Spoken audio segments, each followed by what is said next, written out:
इस लेक्चर में हम नॉन अलाइंड मूवमेंट के बारे में पढ़ेंगे। इसे हिंदी में गुट निरपेक्ष आंदोलन बोला जाता है। तो ये क्या था? ये जी 120 डेवलपिंग वर्ल्ड स्टेट्स का ग्रुप है, एक फोरम है। मतलब जो डेवलपिंग नेशन है जी, डेवलपिंग कंट्रीज, 120 कंट्रीज के मेंबर हैं। इसने किसी पावर ब्लॉक को ज्वाइन नहीं किया था। हुआ क्या था, जब सेकेंड वर्ल्ड वार ख़त्म हुआ था, सेकेंड वर्ल्ड वॉर, उसके बाद क्या था, कोल्ड वार स्टार्ट हो गया था। कोल्ड वार में क्या था, कोल्ड वार में दो ब्लॉक हो गए थे जी पूरे वर्ल्ड वाइड। दो ब्लॉक पावर, मतलब पावर के ब्लॉक थे, एक यूएसए और एक यूएसएसआर। यूएसएसआर रसिया को भी बोला जाता था पहले, यूनियन सोवियत सोशलिस्ट रसिया इसका नाम था जी, जो 1991 में डिसइंटीग्रेट हो गया जी, इसका विभाजन हो गया और फिर इसका नाम रसिया हो गया। ये कोल्ड वार जब समाप्त हुआ था तब तक क्या था, यूएसए सपोर्ट कर रहा था कोल्ड वार में कैपिटलिज्म को, मतलब कि पूंजीवादी सोच को, कैपिटलिज्म। और ये कर रहा था जी कम्युनिज्म, मतलब साम्यवादी सोच को। मतलब इसमें क्या था कम्युनिज्म में, कि सारी जो प्रॉपर्टी है पूरे वर्ल्ड में क्या रहता है, जितनी भी गवर्नमेंट है, कोई नेशन है, मान लो एक कंट्री है, उसमें सारी प्रॉपर्टी गवर्नमेंट के नाम पे रहेंगी, प्राइवेट प्रॉपर्टी नहीं रहेंगी। और ये प्राइवेट प्रॉपर्टीज को सपोर्ट कर रहा था कैपिटलिज्म के थ्रू यूएसए। तो हर कोई कंट्री ज्वाइन कर रहा था, कोई यूएसए को, कोई यूएसएसआर को ज्वाइन कर रहा था कि हम इसके साथ रहेंगे, हम इस ब्लॉक के साथ रहेंगे।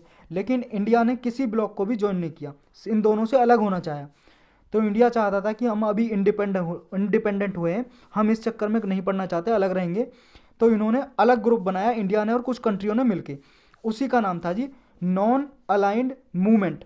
मतलब ये दोनों ब्लॉक है जो यूएसए और यूएसएसआर, उनसे दोनों से अलग रहेंगे।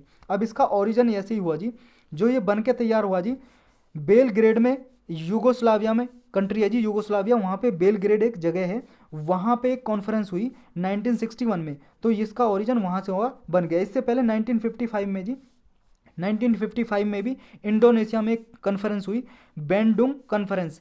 तो यहाँ भी नॉन अलाइंड मूवमेंट के लिए कॉन्फ्रेंस हुई यहाँ पे, लेकिन इन दोनों की बात नहीं बनी, मतलब इन जो 5 नेशन थे। लेकिन बाद में 1961 में ये बन के तैयार हो गया जी नॉन अलाइंड मूवमेंट। 1961 से ये अब तक काम कर रहा है। अब इसके 120 मेंबर है जी। ये जब स्टार्ट किया था, कौन कौन से कंट्री थे जी और कौन कौन से प्राइम मिनिस्टर मेन थे जी? एक यूगोस्लाविया के प्रेसिडेंट है जी Josip Broz Tito, Josip Broz Tito, ये मेन थे जी। एक मेन थे जी इंडिया के first prime minister Jawaharlal Nehru. एक इजिप्ट कंट्री है जी, कहाँ पे, ये अफ्रीका की कंट्री है जी, उसके सेकंड प्राइम मिनिस्टर थे गमल अब्देल नासिर, ये थे जी मेन इसमें। और एक घाना है जी कंट्री अफ्रीका में, उसके फर्स्ट प्राइम मिनिस्टर कवामे नक्रूमा। और एक थे जी इंडोनेशिया के फर्स्ट प्रेसिडेंट सुकर्नो। तो ये 5 पीपल थे जी, इनका मेन रोल था नॉन अलाइंड मूवमेंट को एस्टेब्लिश करने में। तो इसके बारे में अब डिटेल से पढ़ते हैं जी, इसके ऑब्जेक्टिव क्या थे। पहला ऑब्जेक्टिव और टारगेट तो यही था जी कि इन्हें अपना इंडिपेंडेंट पाथ क्रिएट करना था इन वर्ल्ड पॉलिटिक्स में। मतलब ये अलग रहना चाहते थे, जो मेजर पावर ब्लॉक थे उनका कोई प्यादा नहीं बनना चाहते थे, पौन नहीं बनना चाहते थे ये, कि उनके इशारों पे ये काम करें। नहीं जी, इन्होंने कोई किसी ग्रुप को ज्वाइन नहीं करना चाहते थे, अपने अलग तरीके से काम करना चाहते थे। इस तरह से क्या है, इन्होंने आइडेंटिफाई किया the right of independent judgement and struggle against imperialism and new colonialism. तो क्या है जी, पता नहीं क्यों स्लिप ऑफ टंग हो रहा है। न्यू कॉलोनियलिज्म था जी और इंपेरियलिज्म था, इनके अगेंस्ट ये चाहते थे काम करना। इंपेरियलिज्म का मतलब है जी साम्राज्यवाद, मतलब जो एक कंट्री दूसरी कंट्री को गुलाम बना लेती है। और न्यू कॉलोनियलिज्म का मतलब है जी, ये क्या है, एक कंट्री को क्या है सपोर्ट करके, मतलब कि वहाँ पे ट्रेड करके अपना ट्रेड बढ़ाए और वहाँ पे उसको कॉलोनी बना ले, अपना राज एस्टेब्लिश कर दे जी, रूल एस्टेब्लिश कर दे। तो ये था जी, इसके अगेंस्ट था इंडिया और ये 5 कंट्री, तो इसके अगेंस्ट काम करना चाहते थे, इसलिए इस ग्रुप को बनाया जाए। इसका ऑब्जेक्टिव यही था कि इन दोनों जो बिग पावर हैं उनसे अलग रहना है हमें। तो जो एट प्रेजेंट क्या है, additional goal is facilitating the restructuring the international economic order. जो अभी इसका जो पहले तो था जो पावर ब्लॉक है उनसे अलग रह के काम करना है, लेकिन अब इसका प्रेजेंट जो ऑब्जेक्टिव है, मतलब इंटरनेशनल जो इकोनॉमिक ऑर्डर है उसको रीस्ट्रक्चर करना है और फैसिलिट करना है।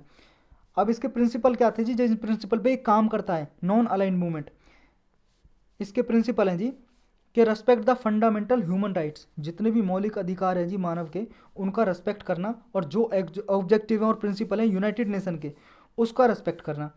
सेकंड इसका प्रिंसिपल है जी सिद्धांत कि respect the sovereignty and territorial integrity of all the countries, सारी जो देश हैं उनकी जो भी संप्रभुता है और टेरिटोरियल इंटीग्रिटी है, अखंडता है, उसका सम्मान करना जी, रेस्पेक्ट करना है।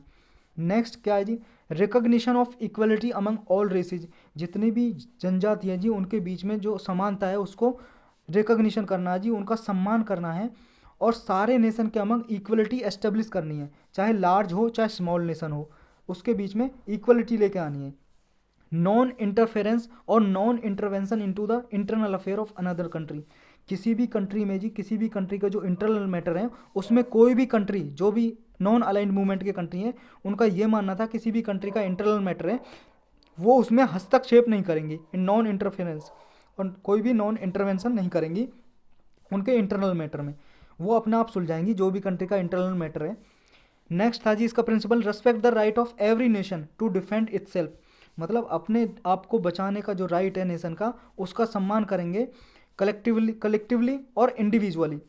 तो ये क्या है, यूएन का चार्टर भी यही बोलता है जी, यूनाइटेड नेशन का जो चार्टर है, चार्टर का मतलब रूल्स नियम है कि जो सारे नेशन है अपने आप को डिफेंड करें, तो ये इसको सपोर्ट करती है यूएन चार्टर को, non aligned movement countries. Next इसका प्रिंसिपल था जी, non use of collective defence pacts to benefit the special interest of any of the great power. इनका था जी, कोई भी जो नॉन अलाइंड मूवमेंट की कंट्री है वो जो ग्रेट पावर हैं जैसे यूएसए हो गया, रसिया हो गया, इन किसी को भी सपोर्ट नहीं करेंगी इनके इंटरेस्ट को, कि किसी भी तरह से इनको बेनिफिट ना हो हमारी वजह से, कि ये दोनों की जो राइवलरी चल रही है, इन दोनों के बीच में दुश्मनी चल रही है, इसको हम सपोर्ट नहीं करेंगे। तो इस तरह से रिफ्रेन फ्रॉम एक्ट्स और threat of aggression and use of force against the territorial integrity and political independence of any nation. इनका रिफ्रेन का मतलब है जी बचना, इनका था कि किसी भी कंट्री के अगेंस्ट हम क्या है फोर्स यूज़ नहीं करेंगे, बल के मतलब फोर्स सेना यूज़ नहीं करेंगे किसी भी कंट्री के अगेंस्ट, उसे पीसफुली क्या है सुलझाएंगे कोई भी कंट्री के बीच में अगर डिस्प्यूट होता है, विवाद होता है। तो यही अगला प्रिंसिपल है जी, settlement of all international disputes by peaceful means, मतलब कोई भी विवाद हुआ किसी कंट्री के बीच में उसे शांति रूप तरीके से हम सॉल्व करेंगे, रिजॉल्व करेंगे, हल करेंगे उसका डिस्प्यूट का। Promotion of mutual interest and cooperation, जो आपस में हमारा इंटरेस्ट है और जो कोऑपरेशन है उसको प्रमोट करेंगे, बढ़ाएंगे, बढ़ावा देंगे। एंड लास्ट वन है जी, respect for justice and international obligation, जितना भी न्याय है और इंटरनेशनल ऑब्लिगेशन है, जितनी भी इंटरनेशनल ट्रीटी वगैरह हैं, संधि वगैरह हैं, एग्रीमेंट हैं, जैसे यूएन चार्टर है जी, यूनाइटेड नेशन का काम है पीसफुल क्या है एरिया, मतलब पीसफुल इन्वायरमेंट क्रिएट करना, मतलब पूरे वर्ल्ड वाइड पीस एस्टेब्लिश करना। जो ये इंटरनेशनल ऑब्लिगेशन है इसका हम रेस्पेक्ट करेंगे, सम्मान करेंगे, प्रमोट करेंगे इसको। तो इस तरह से ये था जी। लेकिन क्या अब आपके मन में होगा, नॉन अलाइंड मूवमेंट है जो ये जब चलाया गया जब दो ग्रेट पावर थी, कोल्ड वार चल रहा था, एक यूएसए और यूएसएसआर, लेकिन क्या अब ये तो कोल्ड वार तो ख़त्म हो गया 1991 में जब यूएसएसआर का डिसइंटीग्रेशन हुआ था, मतलब डिसइंटीग्रेशन का इसका विभाजन विखंडन हो गया था, कई सारी कंट्री बन गई थी यूएसएसआर से।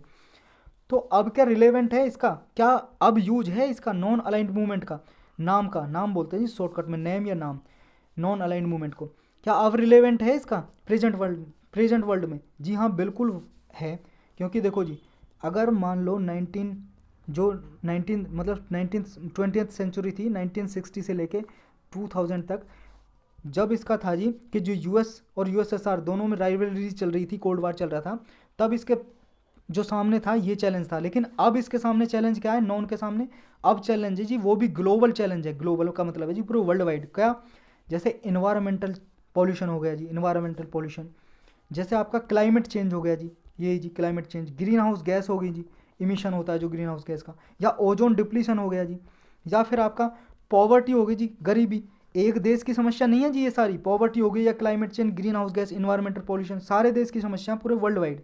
या फिर आपका हेल्थ से रिलेटेड हो गया जी, या फिर सबसे बड़ा और सबसे लार्ज आप बोल सकते हो टेररिज्म, आतंकवाद, ये सब देशों के सामने चुनौती है जी, चैलेंजेस है कि इन सारी समस्याओं से कोई भी अकेली कंट्री क्या है इनसे निपट नहीं सकती।